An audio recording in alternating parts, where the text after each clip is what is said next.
नमस्कार, मेरे चैनल युग ऑफ ऑथर्स में आप सबका स्वागत है। आज हम प्रेमचंद की 14वीं कहानी पढ़ेंगे जिसका नाम है गुल्ली डंडा। चलिए तो शुरू करते हैं। हमारे अंग्रेजी दोस्त माने या ना माने, मैं तो यही कहूँगा कि गुल्ली डंडा सब खेलों का राजा है। अब भी कभी लड़कों को गुल्ली डंडा खेलते देखता हूँ तो जी लोट-पोट हो जाता है कि इनके साथ जाकर खेलने लगूं। ना लान की ज़रूरत, ना कोर्ट की, ना नेट की, ना थापी की।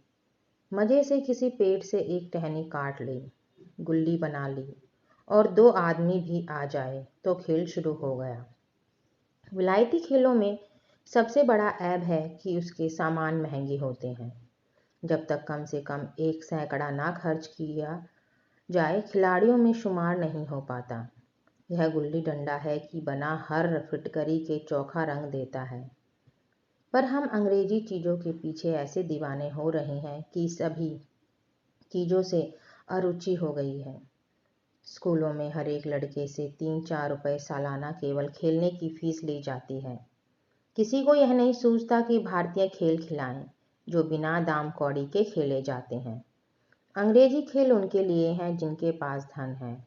गरीब लड़कों के सिर क्यों यह व्यसन मढ़ते हो। ठीक है, गुल्ली से आंख फूट जाने का भय रहता है, तो क्या क्रिकेट से सिर फूट जाने, तिल्ली फट जाने, टांग टूट जाने का भय नहीं रहता। अगर हमारे माथे में गुल्ली का दाग आज तक बना हुआ है तो हमारे कई दोस्त ऐसे भी हैं जो थापी को बैसाखी से बदल बैठे। यह अपनी अपनी रुचि है। मुझे गुल्ली ही सब खेलों में सबसे अच्छी लगती है और बचपन की मीठी स्मृतियों में गुल्ली ही सबसे मीठी है। वह प्रातःकाल घर से निकल जाना, वह पेड़ पर चढ़कर टहनियाँ काटना और गुल्ली डंडे बनाना, वह उत्साह, वह खिलाड़ियों के जमघटे, वह पदना और पदाना, वह लड़ाई झगड़े, वह सरल स्वभाव जिससे छूत अछूत, अमीर गरीब का बिल्कुल भेद न रहता था, जिसमें अमीराना चोंचलों की, प्रदर्शन की, अभिमान की गुंजाइश ही न थी। यह उसी वक्त भूलेगा जब घर वाले बिगड़ रहे हैं। पिताजी चौके पर बैठे वेग से रोटियों पर अपना क्रोध उतार रहे हैं। अम्मा की दौड़ केवल द्वार तक है, लेकिन उनकी विचारधारा में मेरा अंधकारमय भविष्य टूटी हुई नौका की तरह डगमगा रहा है और मैं हूं कि पदाने में मस्त हूँ। ना नहाने की सुधि है, ना खाने की। गुल्ली है तो जरा सी, पर उसमें दुनिया भर की मिठाइयों की मिठास और तमाशों का आनंद भरा हुआ है। मेरे हमजोलियों में एक लड़का गया नाम का था। मुझसे 2-3 साल बड़ा होगा।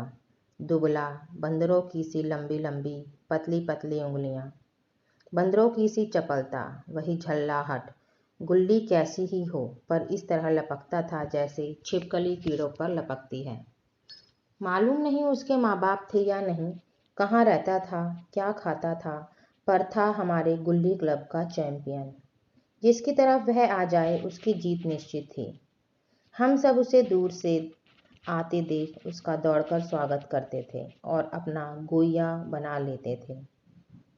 एक दिन मैं और गया 2 ही खेल रहे थे। वह पदा रहा था, मैं पद रहा था।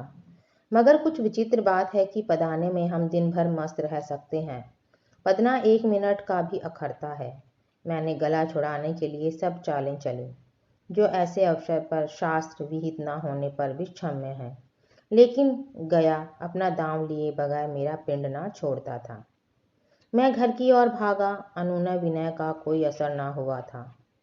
गया ने मुझे दौड़कर पकड़ लिया और डंडा तानकर बोला, मेरा दांव देकर जाओ। पदाया तो बड़े बहादुर बनके, पदने के बेर क्यों भाग जाते हो। तुम दिन भर पदाओ तो मैं दिन भर पदता रहूं। हाँ, तुम्हें दिन भर पदना पड़ेगा। ना खाने जाऊं ना पीने जाऊं। हाँ, मेरा दाव दिए बिना कहीं नहीं जा सकते। मैं तुम्हारा गुलाम हूँ। हाँ, मेरे गुलाम हो। मैं घर जाता हूँ, देखूं मेरा क्या कर लेते हो। घर कैसे जाओगे, कोई दिल लगी है। दांव दिया है, दांव लेंगे। अच्छा, कल मैंने अमरूद खिलाया था, वह लौटा दो। वह तो पेट में चला गया। निकालो पेट से, तुमने क्यों खाया मेरा अमरूद। अमरूद तुमने दिया तब मैंने खाया, मैं तुमसे मांगने न गया था। जब तक मेरा अमरूद ना दोगे मैं दाव ना दूंगा। मैं समझता था न्याय मेरी ओर है। आखिर मैंने किसी स्वार्थ से ही उसे अमरूद खिलाया होगा। कौन निस्वार्थ किसी के साथ सलूक करता है? भिक्षा तक तो स्वार्थ के लिए देते हैं। जब गया ने अमरूद खाया तो फिर उसे मुझसे दाव देने का क्या अधिकार? रिश्वत देकर तो लोग खून पचा जाते हैं। यह मेरा अमरूद यूं ही हजम कर जाएगा? अमरूद पैसे के 5 वाले थे, जो गया की बाप को भी नसीब ना होंगे। यह सरासर अन्याय था। गया ने मुझे अपनी ओर खींचते हुए कहा, मेरा दाव देकर जाओ।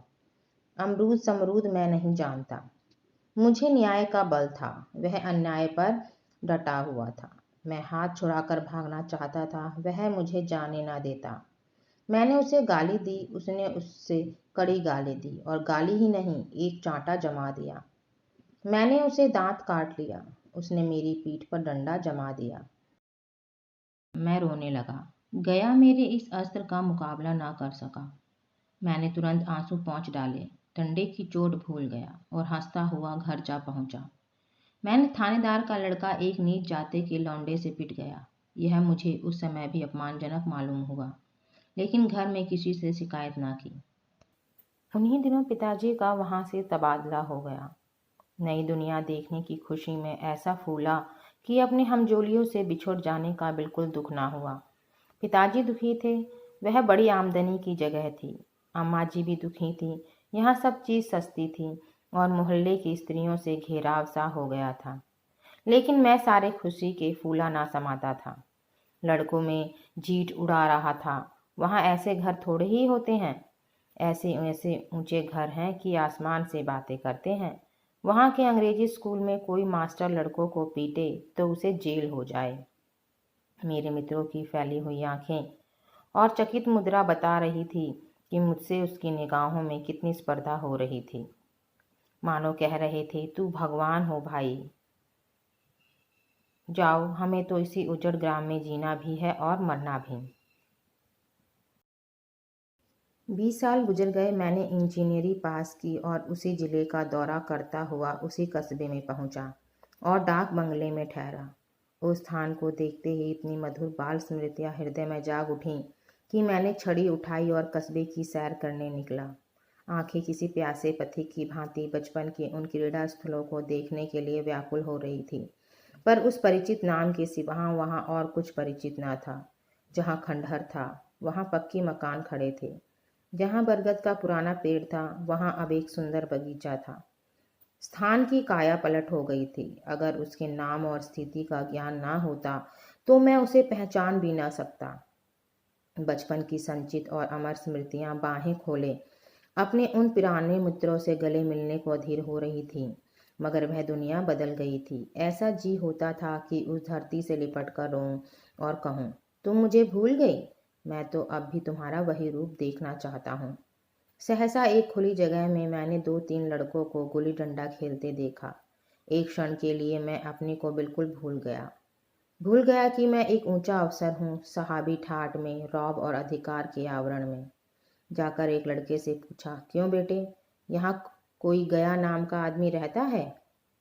एक लड़के ने गुल्ली डंडा समेटकर सहमे हुए स्वर में कहा, कौन गया? गया चमार? मैंने यूं ही कहा, हाँ हाँ हाँ वही। गया नाम का कोई आदमी है तो शायद वही हो। हाँ है तो, जरा उसे बुला सकते हो?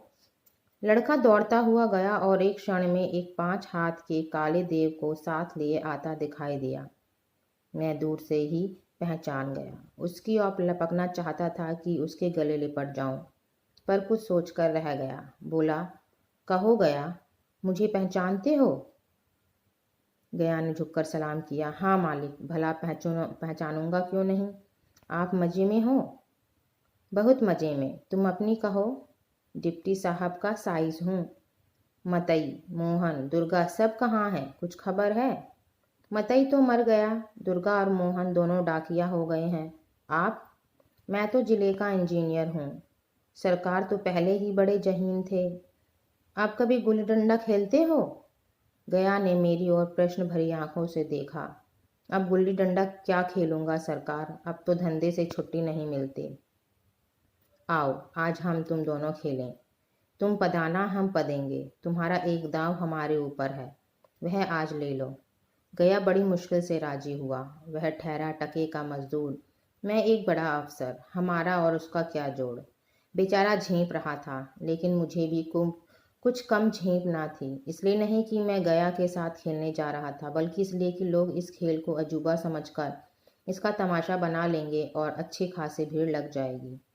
उस भीड़ में वह आनंद कहाँ रहेगा, पर खेले बगैर तो रहा नहीं जाता। आखिर निश्चय हुआ कि दोनों जने बस्ती से बहुत दूर खेलेंगे और बचपन की उस मिठाई को खूब रस ले लेकर खाएंगे। मैं गया को लेकर डाक बंगले पर आया और मोटर में बैठकर दोनों मैदान की ओर चले। साथ में एक कुल्हाड़ी ले ली। मैं गंभीर भाव धारण किए हुए था, लेकिन गया इसे अभी तक मजाक ही समझ रहा था।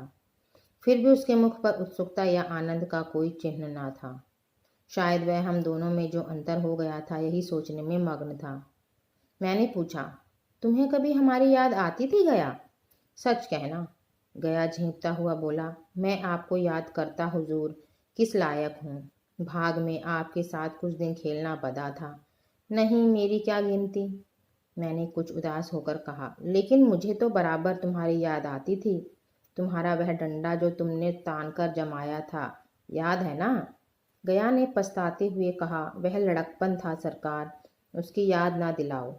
वाह, वह मेरे बाल जीवन की सबसे रसीली याद है। तुम्हारे उस डंडे में जो रस था वह तो अब ना आदर सम्मान में पाता हूँ ना धन में।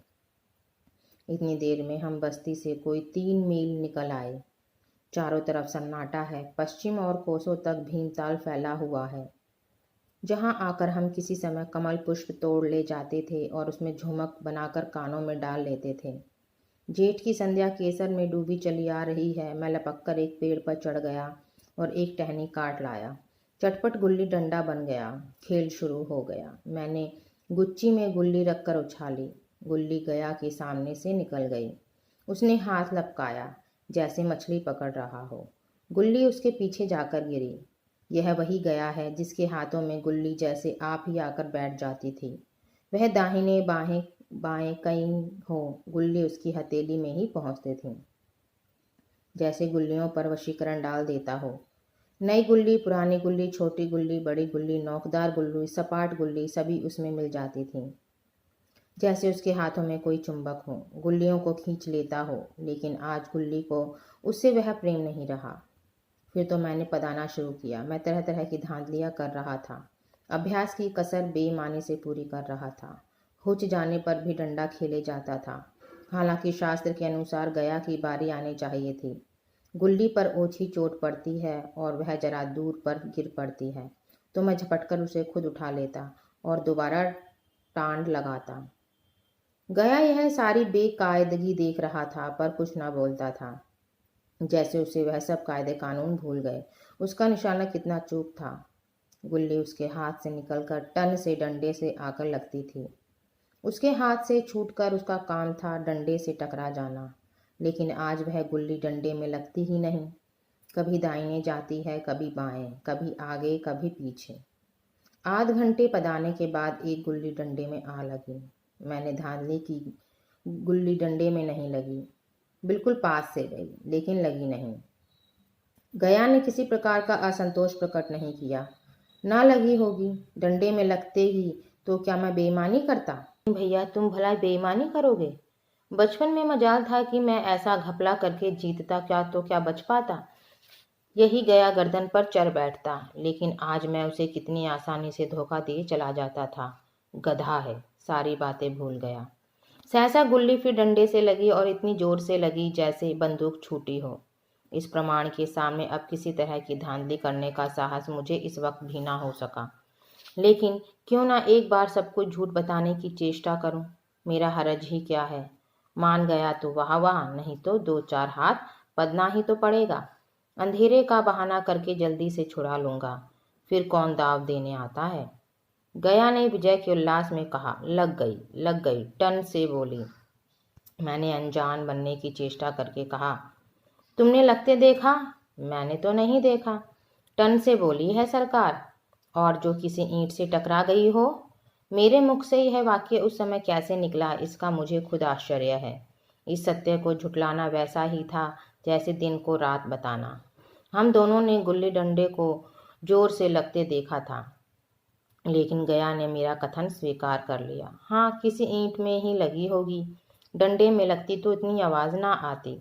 मैंने फिर पदाना शुरू कर दिया, लेकिन इतनी प्रत्यक्ष धांधली कर लेने के बाद गया की सरलता पर मुझे दया आने लगी। इसलिए जब तीसरी बार गुल्ली डंडे में लगी तो मैंने बड़ी उदारता से दाव देना तय कर लिया। गया ने कहा, अब तो अंधेरा हो गया है भैया, कल पर रखो। मैंने सोचा कल बहुत सा समय होगा, यह ना जाने कितनी देर पदाए, इसलिए इसी वक्त मामला साफ कर लेना अच्छा होगा।